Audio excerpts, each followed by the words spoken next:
दो प्रचलित मान्यताओं के बारे में बात करेंगे। एक जो समाज में प्रचलित है, दूसरी राजनीति में। समाज में जो प्रचलित मान्यता है कि ईश्वर का सबसे प्रिय भोजन होता है अहंकार। और हम चूंकि डेमोक्रेसी में है, एक जनतांत्रिक देश में है, तो जनतंत्र में जनता ही जनार्दन होती है, यानी जनता ही ईश्वर होती है।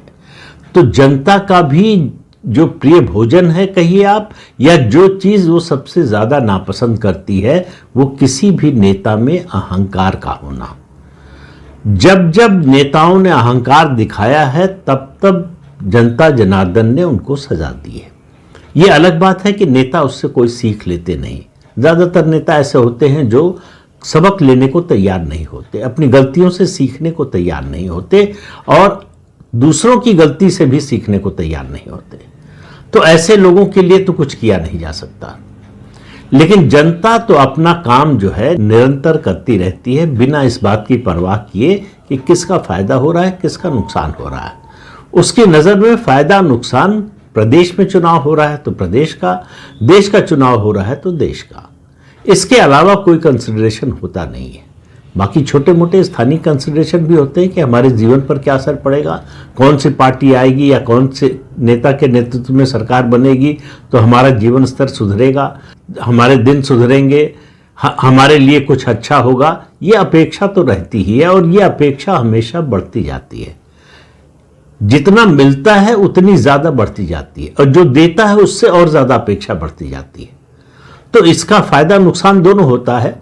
अपेक्षा के अनुरूप आप काम करें तो उसका फायदा होता है, लेकिन अपेक्षा जो है बढ़ जाए, उसके अनुरूप वहां तक आप ना पहुंच पाए तो नुकसान भी होता है, काम करने के बाद भी नुकसान होता है। लेकिन आज जिन दो मान्यताओं की मैं बात कर रहा हूं, तो एक की बात तो मैंने की ईश्वर के प्रिय भोजन की, जो जनता जनार्दन का भी प्रिय भोजन है। दूसरा, राजनीति में कहा जाता है कि राजनीति संभावनाओं का खेल है। तो आज कुछ संभावनाओं पर भी बात करेंगे, और संदर्भ रहेगा आम आदमी पार्टी और दिल्ली का चुनाव। ये इतनी संभावनाएं लेकर आया है 2013, 2015, 2020 और उससे पहले के भी चुनाव।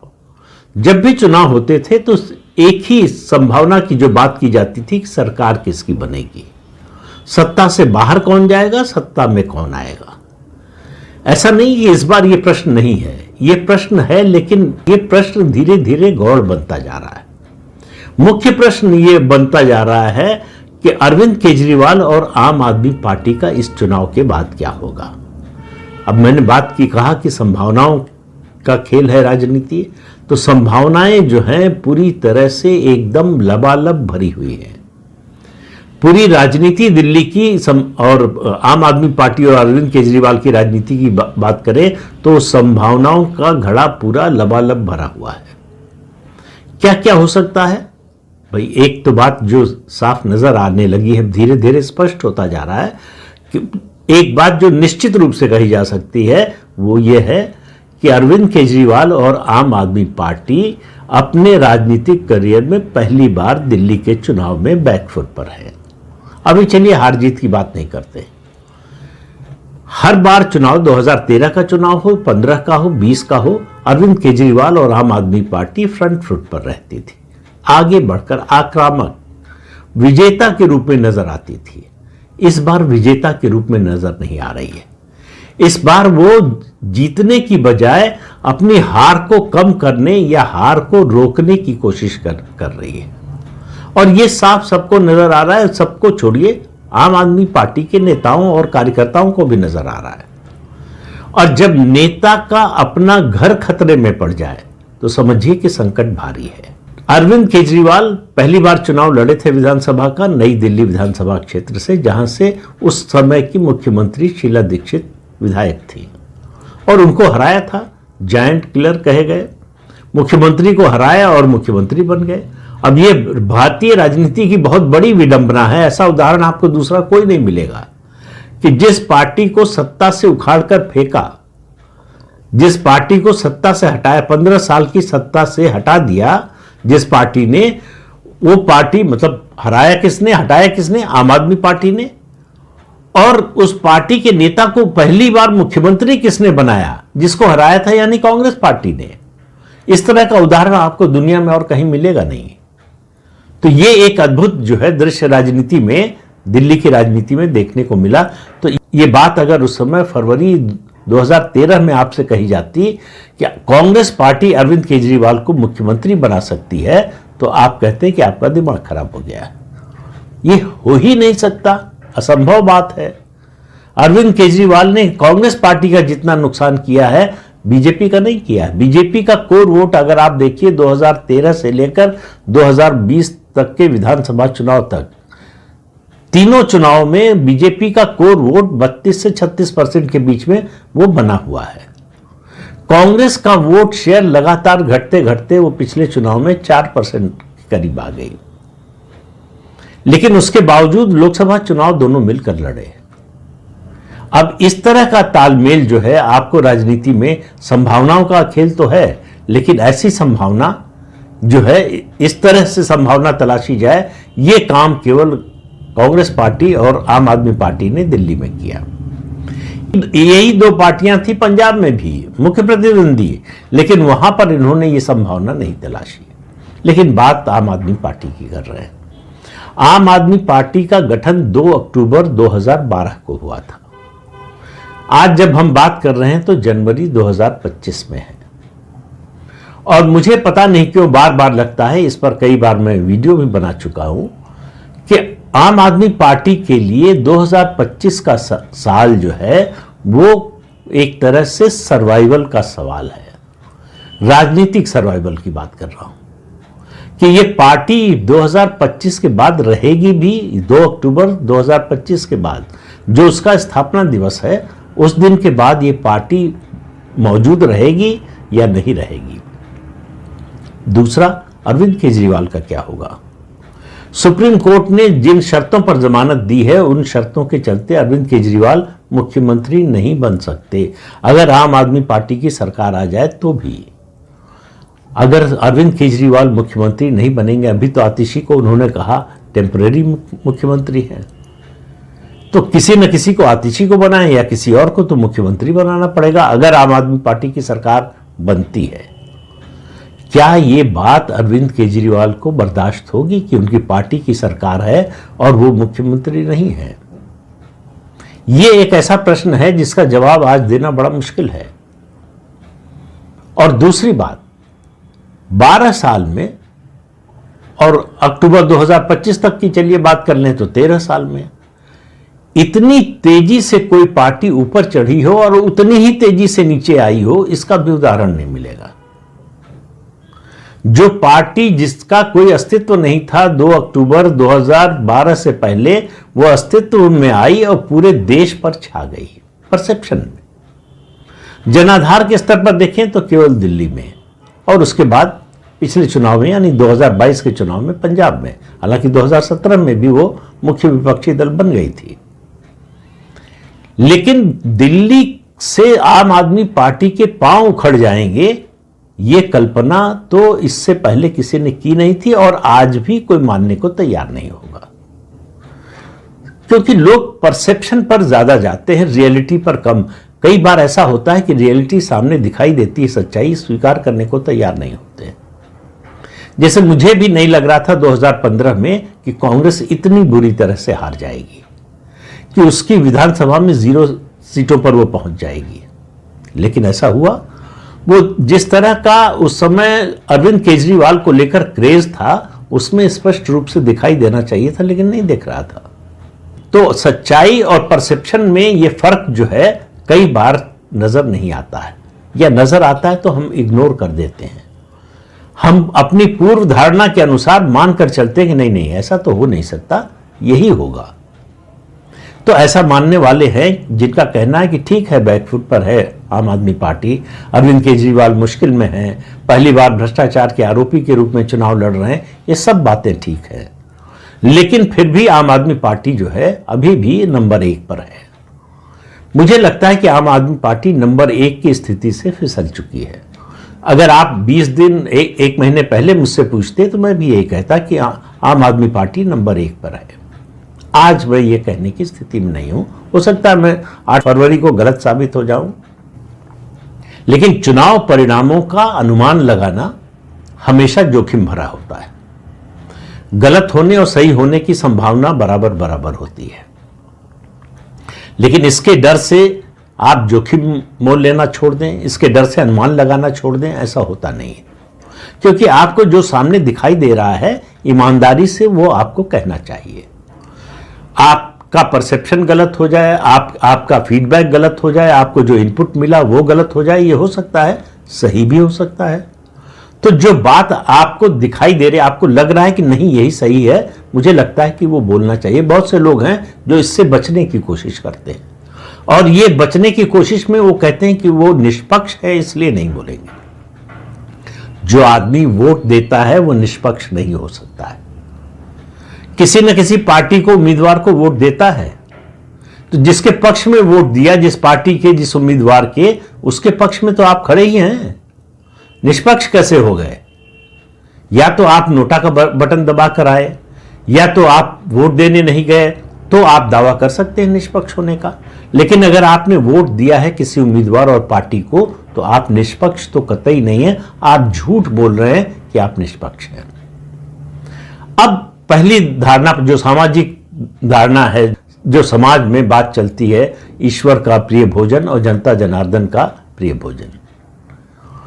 दिल्ली का मतदाता अरविंद केजरीवाल को एक तरह से अपने उद्धारक के रूप में देख रहा था। ये खासतौर से गरीब वर्ग और मध्यम वर्ग तो बहुत ज्यादा उनके प्रति जो है इतना ज्यादा आशान्वित था कि उसको लग रहा था कि अरविंद केजरीवाल पूरा देश बदल देंगे, पूरे देश की राजनीति बदल देंगे। तो सबसे ज्यादा निराश वही वर्ग है आज, जिसने बढ़ चढ़कर जो है 2013 में, 15 में और 20 तक जो है उनकी पार्टी को बढ़ चढ़कर चंदा दिया, मदद की। सैकड़ों युवा नौकरियां छोड़कर बड़ी बड़ी आए आम आदमी पार्टी का काम करने के लिए। वो सब निराश होकर लौट चुके हैं।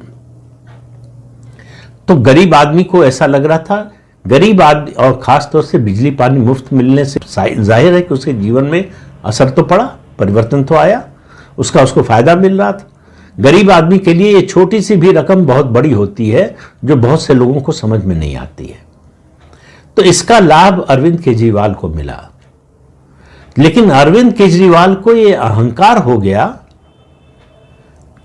कि दिल्ली का मतदाता ये कहेगा कि जो तुमको हो पसंद वही बात कहेंगे, तुम दिन को अगर रात कहोगे तो रात कहेंगे। तो अरविंद केजरीवाल ने मान लिया कि वो जो कहेंगे उसी बात को लोग मानेंगे, और एक समय ऐसा था कि लोग मानने को तैयार थे। अरविंद केजरीवाल का हर झूठ लोग सच के रूप में स्वीकार करने को तैयार थे। लेकिन अब इस चुनाव में दिल्ली की जनता कह रही है कि तुम्हारे कहने से हम दिन को रात नहीं कहेंगे।